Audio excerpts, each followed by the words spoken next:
तुम जनरली समझ जाओगे ना दुनिया को, तुम्हें इस दुनिया से नफरत होगी। यहाँ पे सिर्फ पावर का जोर है, यहाँ पे सिर्फ पैसे का जोर है, यहाँ पे सिर्फ हर बंदा मतलब से तुमसे बात करता है। ये दुनिया मतलब से चलती है मेरे भाई।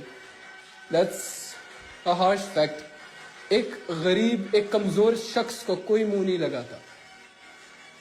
तुम्हें करके दिखाना है यार, तुम्हें अपने एक्शन से प्रूव करना है।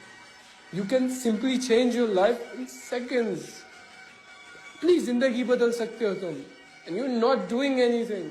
मैं जब तुम लोगों को देखता हूँ फजूल ढाबों पे तुम लोग बैठ के चाय पी रहे हो अपने दोस्तों को, वो दोस्तियां नहीं है, वो दोस्तियां नहीं है, वो दोस्तियां नहीं है। दोस्तियां वो है जो तुम्हारा हाथ पकड़ के तुम्हें बोले, अगर तूने काम ना किया, अपनी जिंदगी बेहतर ना की, तो मैं छोड़ दूंगा तुझे। भाई मुझे नहीं चाहिए तेरा जैसा दोस्त। That's friendship.